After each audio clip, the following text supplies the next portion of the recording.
What's up, everybody? Welcome to another episode of Next Level Teaching. I'm your host, Jeremy Anderson. Here with our super dope co-hostess with the mostest, Miss Tori Rodriguez. You see me chopping? Come on, give me a virtual high five. You good, girl? Your chop still gets me every single time. And if you only listen to the podcast, you guys have to go check it out on YouTube. On YouTube, yeah. Just to watch Don't Jay. worry, Tomisha, I'll defend you.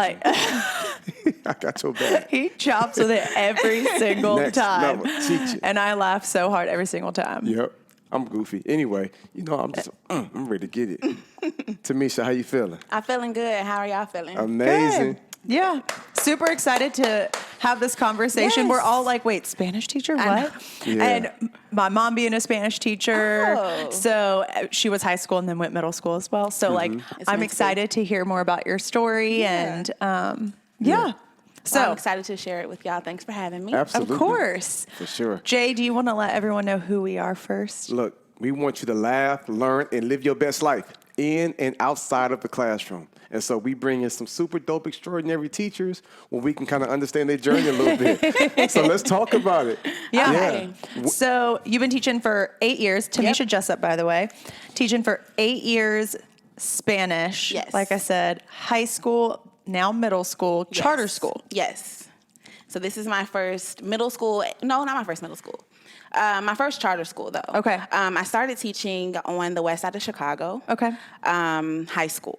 And I did not take. Yeah. I mean, that's saying a lot. I was going to say the west side of Chicago, we could stop right there. Right. I could talk for 3 days about my experiences Wow. in Chicago. But they really are the only reason I'm in the classroom still. I did not intend on being a teacher. I went to school for English and Spanish with the intention of doing international law. So where did that passion for English and Spanish and international law come from? I've always liked to argue my point. Let's keep it 100. And I was good at it. I mean, I knew I wanted to make money. I knew I felt like an attorney, a lawyer that fit my personality, that fit me, and I could make some money.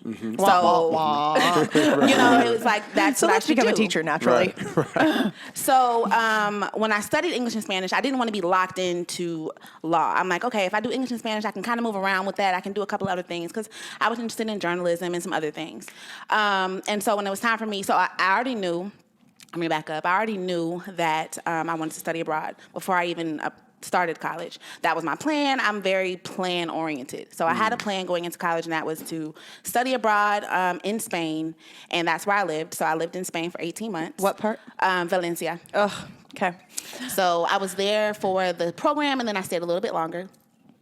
And then, so it was time to graduate. So I talked to my uncle. I'm like, he was a lawyer, successful. I'm like, okay, let's get some advice. Like, I'm about to take the LSAT. What's going on? And he's like, ooh, law right now? Like, yeah, I'm about to graduate. Yes, law right now. Right. And this was in, 2012, 2013. And he's like, honestly, if you're not going to the top 1 or 2 schools in the country and graduating top 1 or 2, you're not going to have a job. And you're going to have hella debt. I'm like, oh, Wow. Okay. That's fine. I can go to the top 1 or 2 schools. I believe him. I could do that. Not yet. You know what I mean? In a little bit. Or I'm like, that's not outside of my realm. I can do it, but I'm just not quite ready for that yet. Right. So I'm like, okay, what can I do in the meantime to kind of really make sure I'm fully prepared for the LSAT before I take it and set my life up? And so I'm like, Teach for America. That'll look good on my resume. That'll give me some experience. That'll give me some money. So that was really, honestly, my intention. My dad was an educator. My grandmother was an educator. My sister is an educator. So I came from education. And so when I told them, and I have a very supportive family, my dad's like, no, not a teacher. You don't want to do that. He's like, don't get trapped in there. That is funny. And I'm like, no, Daddy, it's just going to be 2 years. Let me get in. Let me get out. Let me get ready for the LSAT. I need to make some money in the meantime because I've always been very independent. And he's like, oh, please, I just wanted so much more for you. Not that. Wow. And so I'm like, okay, well, I'm doing it. Tough. Sorry. So how Teach for America works, it's a selection process, and then they kind of put you where you're going to be. And so they give you some choices of like where you really want to go, don't send me at all, and then I don't mind going here. So I really want to go. I was like, I'll be 2 years. I don't have any kids. I'm not tied down. Let me go somewhere fun. Send me to Miami, right? So I'm like, I want to go. I want to teach in Miami. I want to be, and I'm like, they're definitely going to send me there because I'm teaching Spanish.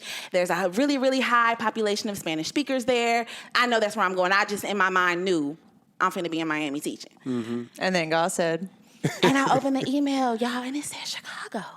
And I put Chicago on there just kind of like, throw Chicago in. Was Chicago one of the I don't mind going there? It was an I don't mind going there. I think my top 3 was Miami, D.C., New York.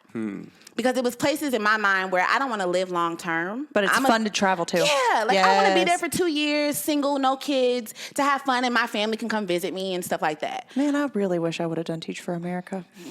No? Okay. Because you ended up on the west side of Chicago. No, but yeah. No, but yeah. Yeah, no, but yeah. So I opened the email and it said Chicago, and I'm like, okay, Chicago it is. I'm a Georgia peach, through and through. So all I'm thinking about is, I don't have a coat for Chicago. I don't have anything for Chicago. I had already planned my Miami outfit. Not coats. Right. I had planned my Miami outfits. I'm like, I'm going to be such a cute teacher in my little... I'm going to be a teacher babe. Right, yeah. I'm going to be teacher babe in Miami, right? Teacher babe. Right. No, you need sweaters. Lots of sweaters. Scarves. Jacket. You got to wait till you get to Chicago to even get it. We don't even sell the right materials here. Oh, no. Wow. So I got to Chicago. I didn't know anybody. I had some family there, but I wasn't too connected with them. And let me give you all a little bit of background. I've never attended public school. Oh. Private school? Private Christian school. Adventist school. Really? Seventh-day Adventist school my entire life. Okay. I went to Oakwood. That was one of the schools that kicked me out. Okay, wow. That was the one that kicked me out. Okay. And I completely can see that. Yep, got it. So being thrown into not only Chicago, West Side, but public school. I don't even know how a public school runs. I've never attended one. I don't. Yeah. So now y'all want me to teach. I have no teaching experience. I didn't even go to school for teaching. I have a summer to get it together, and then y'all are going to throw me into the classroom on the West Side of Chicago. Good luck. To teach Spanish. Wow. Not even my first language. Wow. And it's cold. Right. So I started teaching there, and I would say maybe it took 3 months, and I was like, I'm supposed to be doing this. Like, this is this. Talk about what kind of school? Public school. Ooh, on the West Side. When I tell you, let me tell the people. The last stop school. So when I say the last stop, I mean, no other school is gonna. I'm not gonna say that about everyone there because it's a neighborhood school. But after my school, you're going to alternative school, or you're not going to school anymore. Yeah, there isn't a lot of other schools that are going to take certain students, but we would. And so I'm in there, just me, 23, teaching, 22, 23, teaching Spanish from Atlanta. And it was a lot. But all of those things made me so relatable to my students. Right. And I didn't come in there like, I know what I'm doing. Yeah, I'm on the way. I'm tough. Y'all can try me if you want to. I came in there like, y'all, what is going on? We're going to figure this out together. What? They're like, wait, we got to do that. I was just there were so many things that going on that I had no experience with. I didn't see in my own schooling. I was so far removed from their life, their experiences. The things that they experienced were so far removed from my experience, but we look the same. But I'm young and I'm hip and we have the same interests. But my experience is completely different from their experience. And that allowed me to leverage a relationship with them and build a trust because there was an equal exchange. They're teaching me so much, and I'm teaching them so much. They're teaching me about my kids, and we talked about Chicago being cold. -10, -12. I never even knew what a negative felt like. Right. They have to walk to school. There's no bus system. They're walking to school. And put the weather aside, I have students asking me, Senorita, can you take me home because somebody followed me to school today. Straight up.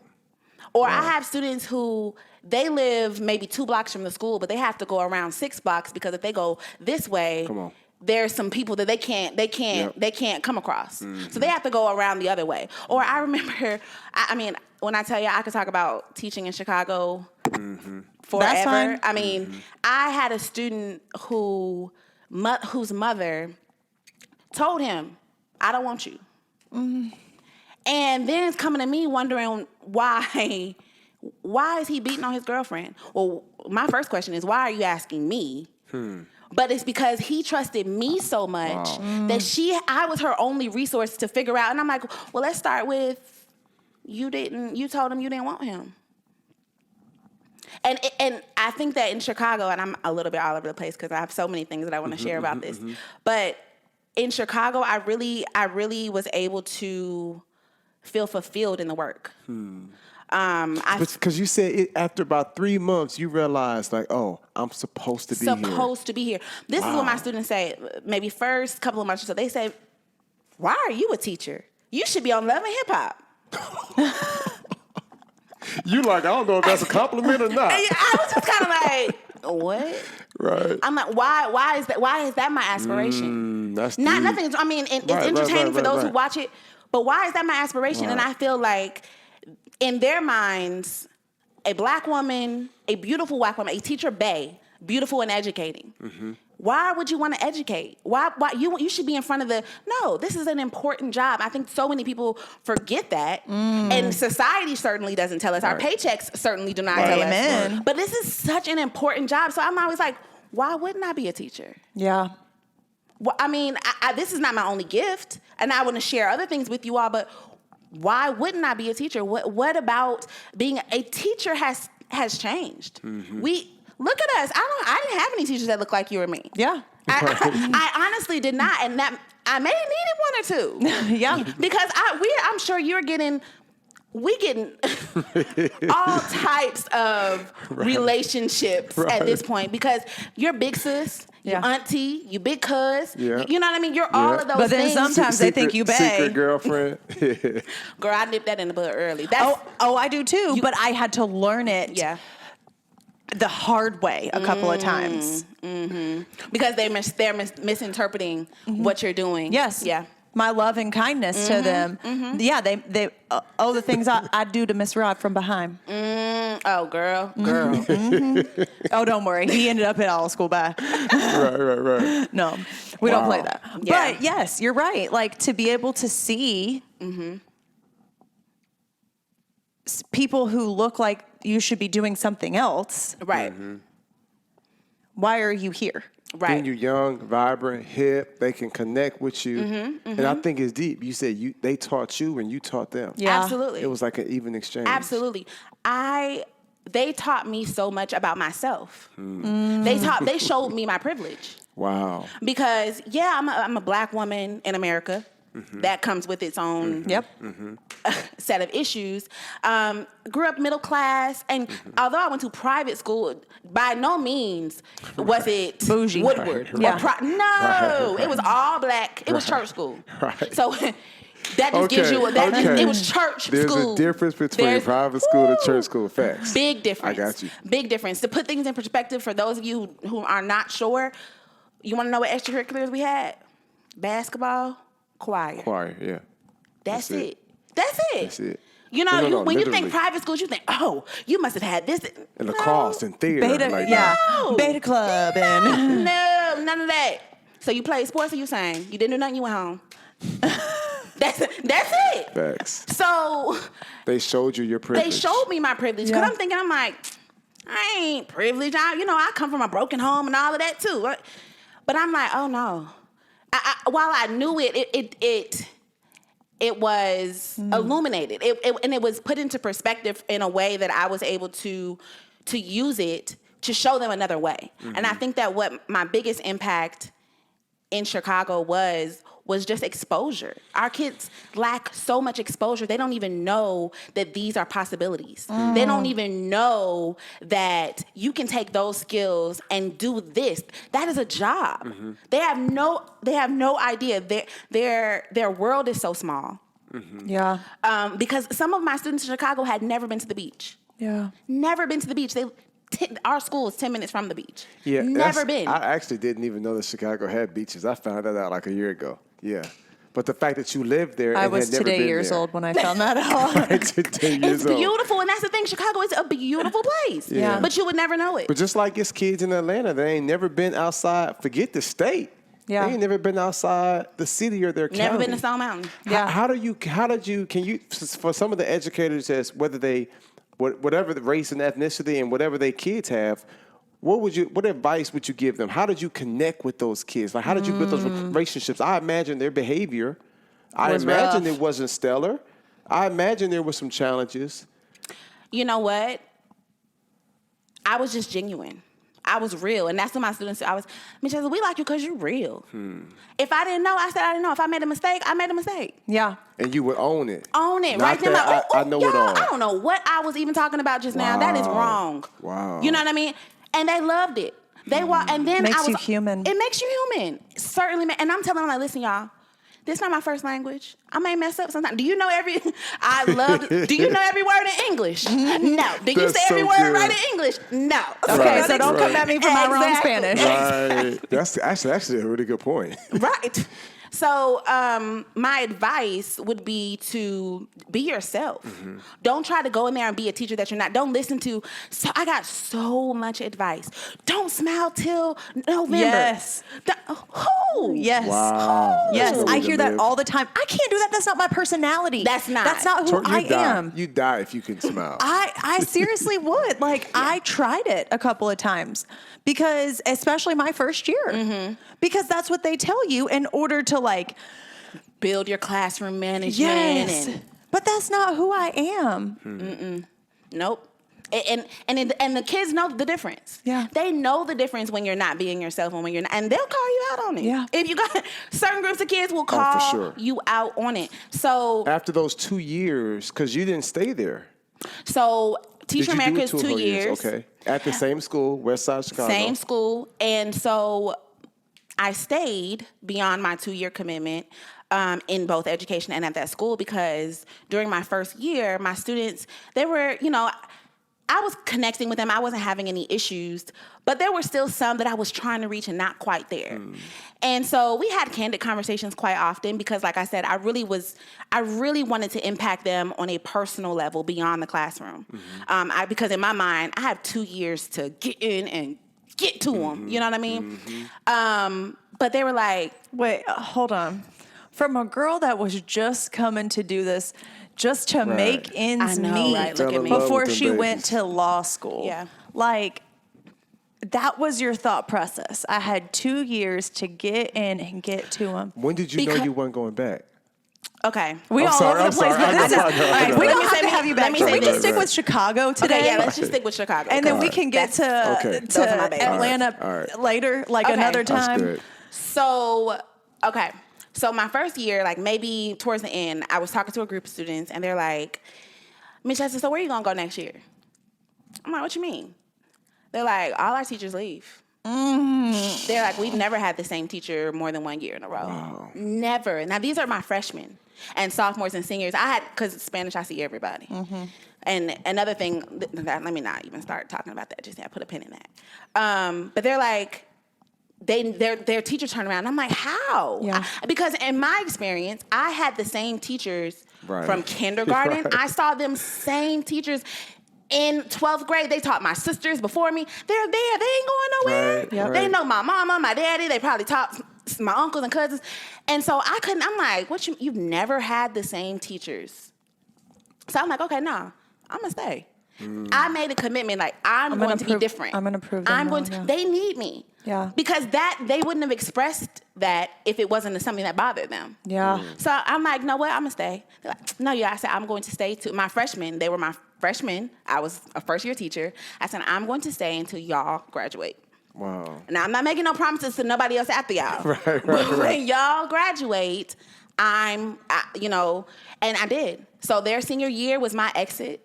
And we had an amazing senior year, y'all. I mean, the best year of my my time in Chicago is the highlight of my life at this moment. Like, I grew so much as a person there, as a teacher there, and I was blessed to come in with an amazing principal. And that made a huge difference because 2 years in, I did not have an amazing principal. But, I mean, it was just such a great time for my growth as a person and as a teacher. What'd your dad say when you said, Daddy, I think I'm going to stay? My dad saw how invested I was, and he was like, yeah. It is what it is. It is what it is. She got the bug. He's like, but what else are you going to do? She got the bug. Yes, but what else? So that's when it was like, okay, well, so what else? But I was so involved. I mean, y'all, I wasn't getting home till 11 o'clock at night. Because I'm taking the kids home. I'm not feeling like we did cheerleading, we did basketball. It's 10 o'clock at night, and they want y'all to get on the public transportation to go home in the middle of this? Oh, no, come on, baby, get in the car. Where are you going? Because they all live, it's a neighborhood school. So they all live within a 3-block radius of the school. Where are we going? I'm taking you home. You're not about to walk home in this cheerleading outfit. No. You know, so and at that point, parents are like, Miss Jessup, you bringing them home? Can you please bring them home? Can you bring us both home? I'm taking parents with, they need a ride too. Come on. Me and the Hyundai, we out. Where are we going? So when we realized, so you was in youth ministry. So when you, outreach. Outreach. All of that. All of that. But can we talk about next level, how next level this is? 10, 11 o'clock at night, that's another level of commitment. I had a gun pulled on me. What? Taking some students home after a game. Yeah. So Chicago, if you've ever been there, the streets are horrible, potholes everywhere. I like to drive fast. And so, because you're from Atlanta. Because you're from Atlanta. So I'm zooming through and I'm dodging the potholes like this. I just dropped them off at the end of the block. I dropped off my cheerleader and her boyfriend and her cousin or whatever. Dropped them off. So I'm coming back down. Now at the very end of the block is a house, and all these guys are standing out on the porch. And I see them, but it doesn't lock into me because of my experience. I don't have anything to worry about. But it's a big pothole at the end of the street in front of the house that I can't dodge. I have to just slowly take it. So they see me speeding down and they see me slow down right before the house. They think drive by. And I'm in a car they don't recognize with out-of-state plates. Wow. So as I'm like trying to maneuver to get through the pothole, I look to my right and the gun is aimed at my window. Like he's standing probably where you are to my car, and he has the gun pointed at my window. And I'm looking like, next thing, boom, bump that pothole, I'm gone, I don't care, you know. Right. And I'm like, so the next day I told my students, I'm like, ooh, this happened. And they're like, oh, you probably never gonna take us home no more. I said, I'm not gonna take you to that house no more, but I would figure out where I could take you. But you know what I mean? Like, to think that they're like, really, you're still gonna take us home after that happened? You know, do you want us to go No, I don't want y'all to go handle it. You know, or anything, we ain't handling anything, baby. Nothing like that. I'm okay. You know what I mean? But just for myself, like that is not something that I would have thought I would have continued to do. I'd have been like, oh no, I'm done, I'm good. But you persevered. Yeah, I'm like, it's either me and my car who was safe, or send my babies walking, and that danger is more present to me. Right. And I just my heart ached for the things that they had to go through that they shouldn't have. And in my opinion, just the struggles that they didn't have to have, made me stay till 11 o'clock at night. Made me teach them how to do their lashes and eyebrows and stuff because they just wanted to be somewhere not home. Yeah. And so I heard you all say earlier that. What was it? It was something specific about how we don't know what's going on at home. How sometimes the camera is off, et cetera, because we don't know what's... And so much...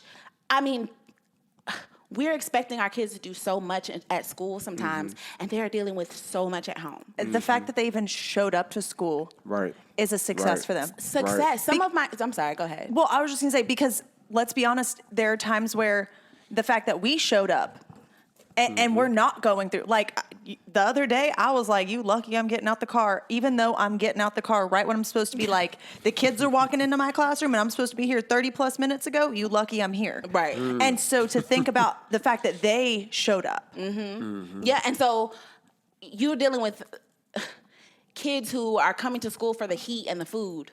You know what I mean? And the safety. But they come to your class without a pencil or whatever, and it is the end of the world. for that student, they've checked out.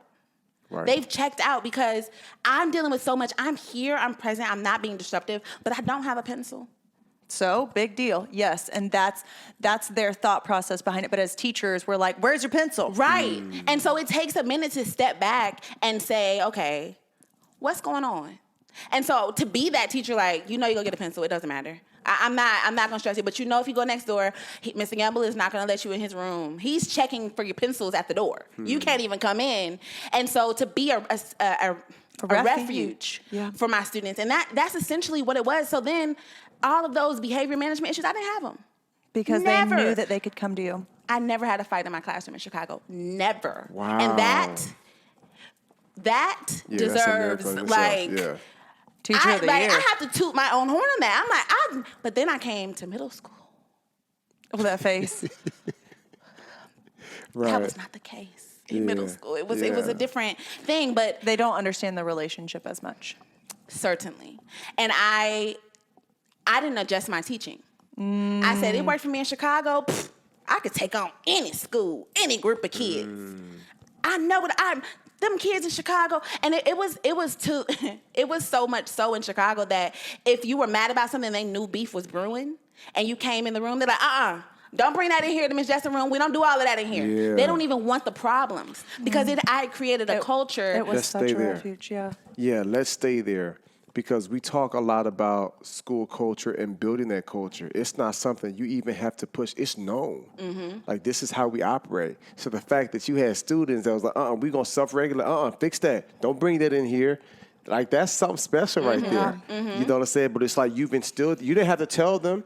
You didn't have to say, hey, y'all, if they come in here, don't. No. They just knew, hey, we don't do that here. It's like they took ownership. Yep, certain. That's something special. Yeah. Yeah. My kids in Chicago, I talk to them to this day. They're grown now. They have babies of their own, and I'm still connected with them and still involved. You have on the support back colleges. I just had a student intern with them. Wow. And like from Chicago, moved here like Miss Jessup. I need something. Right. And I'm like, okay, what you want to do? Let me figure out. Let me see how I can use my network to help expand your opportunities. But he still 8 years later trusts me to call on me to ask me for something like that. And I can call on them like, hey, look, I'm about to post something. I need y'all to support. I want to shoot a video with my student. We made tortillas. I made tortillas live on Instagram Live with my former students. And they were so excited. They're like, what's your new students doing? Like, they still want to be such a big part because I made them such a big part of my life. Granted, other parts of my life did suffer. And I think that being a young educator without those attachments, without a husband or children, that the school says, "Oh, Miss Jessup can do it. She don't have nothing else. Miss Jessup can do it. She doesn't have kids that got to be picked up or a husband at home. Like, she can do it." And I took a lot of that on, and I did it for the love of my students, but then it also became kind of expected of me. So I wound up in positions where I'm on a field trip with all the seniors. There's no other chaperone but me. Which is cool. I can handle it. I know that. But it's that voluntold thing. Yeah. It's like, okay, y'all not going to send nobody else with me? Nobody? Like, I got to manage all of these kids and all they got going on in public? Y'all not going to help? In public. Girl, in public. But like I said, so since we had established that culture, they already knew we're not about to go out here and embarrass Miss Jessup. We're not going to do that. We're not going to risk her not coming back or her, you know what I mean? And I think they needed somebody to let down. They needed something consistent in their life. And most of them, they didn't have anyone that they felt they were disappointing if they didn't do right. So if they didn't really rock with you and was just like, we don't like her, it probably would have been fights. They would have acted a fool. Absolutely. Because they was like, we like you so much. We have respect for you. We don't want you to leave us. We finna be on our best behavior. And Can we just talk about the fact that we've spent all of this time talking and not once have really brought up the Spanish? That is so true. The curriculum. Yeah. But I love that. Yeah. Because that is what We'll do that makes next you time. a next level teacher, though. No, that's what I'm saying, though, is like we don't always have to talk about the curriculum. Right. The curriculum is not what made you an amazing teacher. It's not. It's your connection. And honestly, I've been sitting here while you've been talking, thinking, and there are so many movies made about people going into these rough school districts, Freedom Riders, the Ron Clark story. And I'm like, this girl need a whole movie made after her. Because honestly, though, that's what you did. Yeah. You went in just like what we've seen in some of these movies, and you made a difference with these kids that are living these really difficult lives. Right.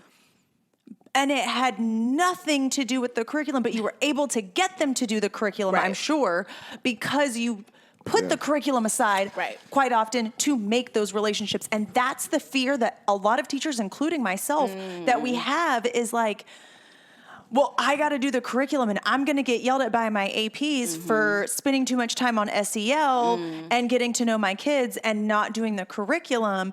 And so then there are days when you can't get the kids to do the curriculum because you haven't made those relationships. And you have to be able to give the curriculum to take the relationships to then be able to take the curriculum along with you. And another thing I would say is leveraging student interest with your curriculum. So for me, I teach Spanish, so I have some freedom and some flexibility as far as I know teaching ELA, teaching math, teaching science. There are certain things you just have to do. There's a curriculum that's usually given to you. Spanish, I make up what I want to do. That's I make my curriculum. Oh, you know what I mean? And so for me, I'm so jealous. My goals in teaching the language was, sure, I want y'all to pick up some Spanish, but let's be honest, how many of us remember anything we learned from high school Spanish? Very few. So for me, I wanted to make sure that you all appreciate the culture. Yes. And that you appreciate the people and that you appreciate the differences and the similarities that we have. Yes. And so this is how we do it. Yes. Right? By talking about our real lives and me showing you, look at what they're doing in Argentina. Yeah. Or look at what this, you know what I mean? So leveraging that, and then I know they like music. I like music. They walk in my room, they hearing Lil Baby. Oh, what you know about this? What do you know about this? I know all about this, you know? And so for me, I'm looking online to find songs and stuff to teach them the content. And everything is so sing-songy. And I'm teaching high school on the West Side. They don't care about that. And I that. don't want to hear it. So I'm like, okay, they stuck with me through the A, B, C, D, E, F, A. Yeah. Okay, they stuck through it with me. Right? You know that one. Say alpha. Girl, my mom's a Spanish teacher. Okay, remember? You cheated. I'm also Hispanic. Well, there you go, girl. You know all of it. So what I would do, whatever song I liked, I'm just gonna put it to. I'm gonna rap with it. Yeah, I'm gonna teach them a rap. Yep. And at first they're like, "Oh my god." Like, oh no, you kind of good. Yeah, I'm kind of good. Yeah, you know. So then they're buying in with it. So now, okay, it's a competition. Who class can rap it the best? Yes. Okay, y'all do it. Now you all do it. Who can do it? Can you do it better than me? Can you do it better than me? And so bringing in that element of competition with music, my classroom was always lit. Yeah. It was always, if they walk in, it's music playing. And at first they're like, do we have to only listen to Spanish music? Yes, it's only going to be Spanish language music in here. So what? Okay, Beyonce has a whole album in Spanish. We can listen to that. They're like, oh, really? Then I'm playing J Balvin. Next thing you know, Future comes on. They're like, is that Future? I said, yeah. Next thing you know, they're not, can you give me the playlist? What's the name of this song? So, okay, now guess what? That's subconsciously, that's input. Yes, You're getting absolutely. Spanish input and you didn't even know it. Yes. Because think about when we're in the 90s, when we were growing up. Yeah. I don't know how old you are, but when we were growing up. I'm right there. I'm right there with you. I mean, I'm an 80s baby. You know what I'm saying? But yeah. Technically, I'm 80s, but I made it by like 21 days. So when we was growing up, think about the best lessons that we got were not in the classroom. Yeah. They were on TV. They were the Magic School Bus. Yes. They were Bill, the Science Guy. They were Wishbone. Oh, Reading Rainbow. Reading Rainbow. That was my jam. Right? Because you were learning without thinking about learning. Yes. So I do that in my classroom, and so many teachers are forgetting that piece. Yes. Like, our kids these days are so overstimulated. They are, from the moment they are little, Oh, for sure. iPad, Oh, phone, for sure. overstimulated. Oh, for sure. So what makes you think that they're going to come into your classroom and sit there and listen to your lecture and you better come not with it. sneak their phones or continue to seek that stimulation? You have to make your lesson just as stimulating. But that is exhausting. Yeah. That is exhausting to bring that every day. And then everything else that's going on in your life. Like, Yeah. you don't, it's hard to be on 10 all the time. Yeah, As it a is. teacher, we don't know what's going on. We may have just answered the email from your mama and you in class acting up again. Right. And now I'm just like, Yeah. you know what I mean? But having that culture of there's music always playing allows the culture to still be on 10, even if I'm not. So my music is giving high energy. Yeah, The even though vibe of you the were room is still pacing it high out. energy, Right. but I'm still kind of like, I'm still waking up, y'all. You know what I mean? But Yeah. the culture of the room, and those are small things you can do if Yeah. you're not feeling it. Yeah. Change the music to give you some energy or make it seem like, Yeah. you know what I mean? It's a high energy class and it's inviting. Because that was what I wanted. My room, you know, I went to church school, like we said, so music playing and maybe some hymns, maybe a, you know, opera choir, you know, Right. like I'm already ready to go to sleep. Yeah. And we didn't have all of that going on. We didn't have nearly as many distractions. So if we know that our students are facing all of these outside distractions, whether they be technology, whether they be home life, whether they be whatever, and social media plays a big part into the classroom, Yes. whether we want to admit it or Right, not. Yes. absolutely. A huge part. I lost my train of thought because I started thinking about all the things that social all the media is crazy doing. stuff out there, right? Yeah. But how we Yeah. got to be innovative and we got to Yes. be progressive and we got to make sure we're able to engage them because this world we're living in, it is fast paced, Yeah. and these kids will get bored real quick. You know what I'm saying? How have you been coping with this virtual space? Let's talk about that. Then we'll go to rapid fire. How is it? Okay. How has it been? I don't mind virtual because I'm tech savvy. Okay. Yeah. And so it was not really a hard transition. I've been incorporating technology Right. into my lessons already. However, I do feel that from a school standpoint, and not just my school, just schools, that there should have been some type of training for teachers because there are a lot of teachers who are not tech savvy. Yep. There are a lot of teachers who have a hard time navigating the copier. Yeah.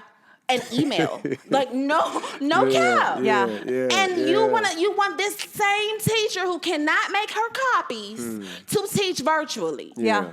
So I'm about to. I know. Just You like- switched over because you about to go off with it. I know. Well, like it baffles me that there was you didn't think over the summer that maybe you should. Hey, this is how Google Classroom works. Yeah, because it was one thing when the pandemic hit March, April, May. It was like, okay, we just kind of caught us off guard. But now during the summertime, it's like, okay, this is the time now to prepare. And I Exactly. imagine some Pre-planning. districts Yes. were probably, solid with it that I've been privileged to work with. But it's some that's like they ain't really have that. They was just trying to figure out if we're going to open or not. And so, Right. Wow. And so that's another thing. Them still figuring it out as they go along. And Yeah. so who's bearing The the fact brunt that of we just found out that milestones is still happening. Right. That's a whole nother That's a episode. whole Like, nother- how as a Right. state are you just going to decide this, though? You know what I mean? Right. It's that last Yeah. minute decision. I feel like Who it's gets the brunt of it? We do. Yes. Absolutely. Absolutely. If you could change one thing about the educational system, I know I'm sure it's a number of things. Yes. But if this Funding. administration said, "Hey, what's one thing? Funding." Funding. Mm-hmm. And that touches on everything I needed to touch on. We need more money. Yep. Mm-hmm. The kids need more money, and it needs to be distributed in a way that makes sense. Yeah. Why, if my neighborhood is poor, does my school suffer? That school needs Yes. the most resources. Facts. Not the least. Facts. That makes no sense. Mm-hmm. And it why? makes no sense. And why do you have schools that have a $2,000 sculpture of the mascot in them when you have some schools? Facts, real life. I was about to say 2,000. I've seen some schools where I'm like, okay, that's 20 grand right there. I'd have been in some schools with the eagle about 8 feet tall, and I'm thinking like, Yeah. how See. much did this cost? Maybe Yeah. it was more than 2,000. I don't Right, know, but I know right. and have huge jumbotrons and stuff like that. When you have other schools that can't even get Right. the textbooks that they need. Right. Yep, it's a problem. Using one copier. I mean, in Chicago, that school still had the big body TV. Oh no! And they're like, yeah, you that can. they wheel out on the cart. Now they ain't fancy. It was mounted. I was scared to walk wow. under it because I don't know how long it had been under there. But they're like, yeah, you want to show anything? Who has the Who VHS? finna watch Right? that? What am I gonna put on there? Right? And to think that it's a school maybe 2 minutes away with all these beautiful things, the swimming pool, Smartboards, all types of stuff, and it's like, why? This doesn't make sense. If we truly care about these are going to be our doctors, our lawyers, our teachers, our engineers. But it feels like people are writing them off because they're not putting their money into those types of schools. And I'm sure the kids feel like they're written off as well. Oh, yeah. And they see it. Yes. Because what happens? You end up playing another school in a better part of town. And the kids are like, whoa. Right. Aren't we in the same system? Right. Like, Yeah, that's completely different. And they're like, and what do you think that does for them? Yeah. To think that not only my neighborhood already is a food desert and all these other things. I go to school somewhere where the books are outdated, the teachers don't stay, it's not clean, it's not safe. Yep. And I'm walking into this beautiful school It's a form of systemic racism. Yeah. Absolutely. It is. I mean, that is one of the clear forms. There's no way if you've got this group here that's struggling, this group that's affluent, that you're going to get, this group needs way more. So there was a time in our country when we were fighting for equality, like let's treat us all equal. Now let's talk about equity now. Let's talk about, tipping the scales. Let's talk about, okay, this group here needs so much more. Let's make sure we give them what they need. And what this school receives here should not be contingent upon the amount of taxes that's paid. Because then the rich keep getting richer and the poor keep getting poorer. But then they look at the few that made it through and they say, well, look at over there. Like that should be the norm though. Yeah. Or they get bused to a better area to have a better education. Right. And it's like, what message is that? What pride is that giving them for where they do live, for their own communities? And that's what's lacking. Right. There's no pride in the community. So you can see when riots and things happen, I'm blowing it up. Yeah. I didn't care about it before. Y'all didn't care about it either. So it didn't look nice anyway. It didn't work anyway. Exactly. Yep. No, but for the fact that you will go there, the fact that you had that conversation with your uncle and was just like, you might want to look at something else. Right. You went to Teach of America. You went to West Side of Chicago. After 3 months, they done clearly captured your heart. Right. You realized that you was called to do this work, that this was like a form of ministry, like I have a connection. And then they said, you going to leave next year? And you was like, you know what? No, I'm going to be here. And you stayed there for 4 years. You promise you going to come back so we can get on the other side? Yes, Because we hadn't even got to Georgia yet. I know. This was good. This Thank was you for your so heart. Thank you so much for having me. Let's This run is with great. that rapid Yes. fire. Okay. I hope you're ready. All right. I know Tori got some good ones. Oh, She right. mixed it up too. Oh, okay. Yes. Yeah. All right. All right. I got the You clock got it? right here. Okay. I got you. Okay. All right. 60 seconds. Let's go. All right. What's your favorite 90s jam? Oh. Bills. Was that the 90s? Yeah, it's close enough. Okay. I think it was like 99, girl. Okay. I'll take Right. it. Favorite movie? Poetic Justice. Okay. Classic. Fill in the blank. Beyonce is? The best. I'm sorry. I got to stop right there. So that was one of my rules in class. You go through the rules first day of school. I'm like, we don't say anything negative about the Carter family in here. They're all like, what? Right. Who's the Carter family? I'm like, Blue Ivy Carter. Right. Let's start there. Sean Carter. Right. Beyonce Knowles Carter. Right, They're right. like, what? Of course they try you. Get out. Right. Get out. Get out. And they You gotta loved stick to it. your word. And they loved You gotta it. stick to They're your like, really? Yeah. Get out. And Yeah. something like that. They really, okay, let's go ahead. But then I paused it for you. Okay. All Okay, right. let's go. All right. Favorite childhood TV show? Moesha. Oh, Mo to the E to the. Favorite junk food? Oh, all of them.